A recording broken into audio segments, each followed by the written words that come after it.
السلام علیکم دوستو کہتے ہیں کہ بہادر وہ ہے جس کی بہادری کا اعتراف دشمن بھی کرے۔ ایسا ہی کچھ امریکی اخبار نیو یارک ٹائمز میں پڑھنے میں آیا۔ اس خبر کا شہرہ بعد میں عرب کے تمام اخبارات میں بھی ہوا۔ نیو یارک ٹائمز نے 20ویں صدی کے بہادر ترین بچوں میں صدام حسین کے پوتے 14 سالہ مصطفیٰ قصہ حسین کو پہلے نمبر پر رکھا۔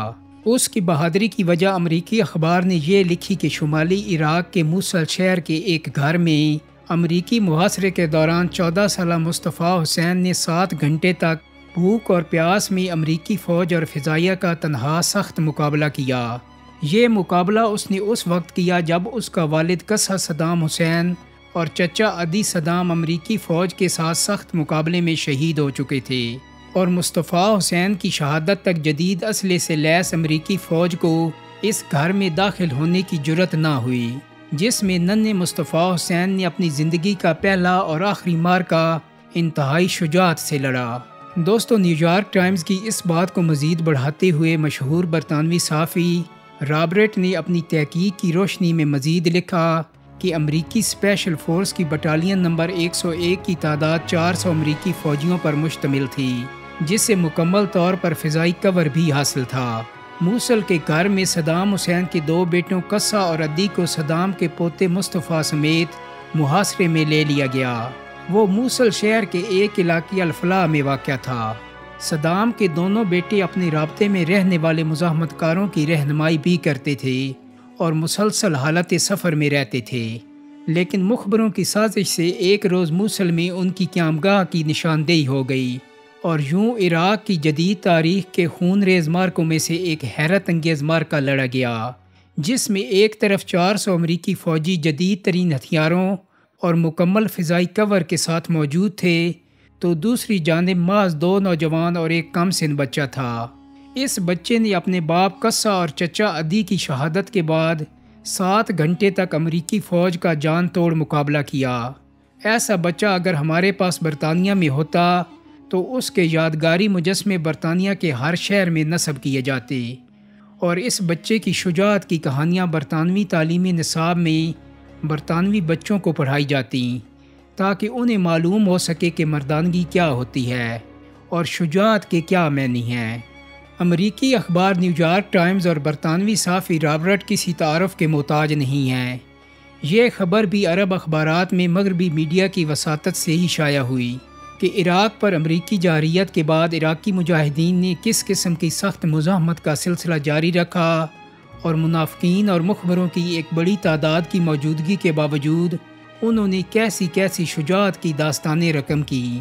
مصطفیٰ حسین کو 20ویں صدی کا بہادر ترین بچہ قرار دینے والا یہ مغربی میڈیا ہی ہے جس نے صدام حسین کو ایک ظالم ڈکٹیٹر کے طور پر مشہور کیا تھا، اور اس کے بیٹوں کے ساتھ ایسی کہانیاں منسلک کی تھیں جنہیں پڑھنے کے بعد کوئی یہ اندازہ لگا ہی نہیں سکتا تھا کہ یہ خاندان امریکہ اور اس کے صہیونی اتحادیوں کے لیے لوہے کا چنا ثابت ہوگا۔ عرب اور مسلم دنیا نے صدام حسین کو امریکہ اور اسرائیل کا ایجنٹ قرار دیا تھا۔ امریکیوں نے اس الزام کو بھی اپنے مقاصد کے لیے استعمال کیا۔ اس میں کوئی شک نہیں کہ صدام حسین کے آمرانہ طرز حکمرانی کو پسندیدہ نہیں کہا جا سکتا۔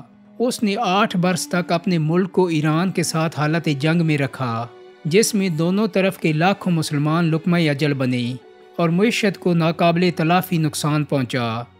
اس جنگ کا بھی تمام فائدہ امریکہ اور اسرائیل کو ہوا، اور مسئلہ فلسطین پس پردہ چلا گیا۔ عراق کی سرزمین وہی سرزمین ہے جہاں 1400 برس قبل نواسہ رسول صلی اللہ علیہ وآلہ وسلم حضرت امام حسین نے حق کے لیے شجاعت کا وہ باپ رقم کیا تھا جو رہتی دنیا تک ایک مثال بنا رہے گا۔ مصطفیٰ حسین بھی اسی سرزمین کا بیٹا ہے۔ وہ صلاح الدین ایوبی کے قصبے تکریت میں 3 جنوری 1989 کو پیدا ہوا، اور 22 جولائی 2003 کو 14 برس کی عمر میں امریکی جارحہ فوج کے خلاف جنگ لڑتے ہوئے شہید ہو گیا۔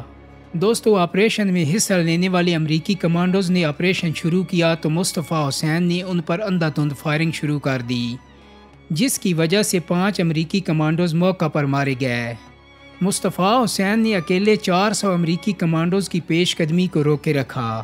فائرنگ کے شدید تبادلے کے دوران مصطفیٰ کے والد اور چچا شہید ہو چکے تھے۔ اگرچہ مصطفیٰ حسین بہت کم عمر تھا مگر جنگی مہارت میں اپنی مثال آپ تھا۔ دوستو یہ ہر 2 منٹ کے بعد اپنی پوزیشن اور جگہ بدل لیتا کہ امریکی کمانڈوز کو باور کروا سکے کہ دشمن تعداد میں زیادہ ہے۔ حالانکہ مورچے میں اکیلا مصطفیٰ حسین ان کے ساتھ لڑ رہا تھا۔ مسلسل 6 گھنٹے لگاتار مصطفیٰ حسین امریکی فوج سے لڑتا رہا۔ اس دوران امریکی فوجیوں نے جنگی ہیلی کاپٹرز بھی طلب کیے مگر شدید بارش اور طوفان کی وجہ سے گن شپ ہیلی کاپٹرز کا آنا ممکن نہیں تھا۔ اس دوران 20 امریکی فوجی ہلاک اور متعدد زخمی ہو چکے تھے۔ امریکی کمانڈوز جو آپریشن کی نیت سے وہاں پہنچے تھے اب وہ اپنا دفاع کرنے کی حالت میں پہنچ چکے تھے۔ فائرنگ کا تبادلہ اگلے 6 گھنٹے تک لگاتار چلتا رہا اور امریکی فوج پیش قدمی کے بجائے پیچھے ہٹتی رہی۔ اب 6 گھنٹے گزر چکے تھے۔ مصطفیٰ حسین کے ران اور کندھے پر M16 کی گولیاں لگ چکی تھیں لیکن پھر بھی یہ مجاہد دشمن کے آگے نہیں جھکا۔ دوستو جس جگہ مصطفیٰ فائرنگ کر رہا تھا اسی جگہ امریکی فوج نے ہیوی فائر شروع کیا۔ مصطفیٰ حسین کے جسم سے کافی خون بہہ چکا تھا اس لیے وہ اپنی پوزیشن تبدیل نہ کر سکا اور یوں جام شہادت نوش کیا۔ جب امریکی فوج مورچے میں داخل ہوئی تو ان کے لیے یقین کرنا مشکل تھا کہ وہ ایک چھوٹا بچہ تھا جس سے وہ 6 گھنٹے لگاتار لڑتے رہے تھے، اور سب سے زیادہ حیرانی کی بات یہ تھی کہ وہ اکیلے لڑ رہا تھا۔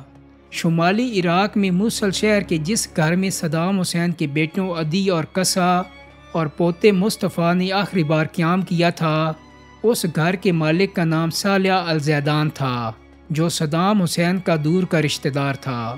دوستو اسی نے امریکیوں کو پہلے سے صدام کے بیٹوں کی قیام کی خبر دی تھی اور $30 ملین کا انعام حاصل کیا تھا۔ دوستو ٹھیک 1 برس بعد 5 جون 2004 کو اس غدار اور اس کی دیگر 5 اہل خانہ کو عراقی مجاہدین نے انتقام کے طور پر دوران سفر ٹھکانے لگا دیا۔ انعامی رقم کی تصدیق خود عراق میں امریکی عسکری ذرائع نے کی تھی۔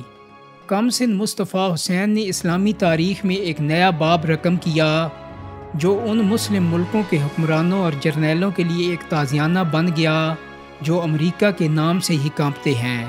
دوستو پاکستان سمیت مسلم دنیا کے ہزاروں مصطفیٰ امریکہ، اسرائیل اور ان کے صہیونی صلیبی اتحادیوں کی بربریت کا نشانہ بن چکے ہیں۔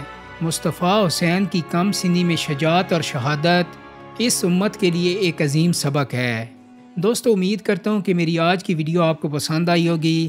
اگر ویڈیو اچھی لگی ہے تو اس کو لائک اور شیئر کر دیں، میرے چینل کو سبسکرائب کر دیں تاکہ آپ کو ایسی ہی تاریخی ویڈیوز ملتی رہیں۔ بہت جلدی ایک نئی ویڈیو کے ساتھ ملاقات ہوگی۔ اپنا بہت سارا خیال رکھیے گا۔ اللہ حافظ۔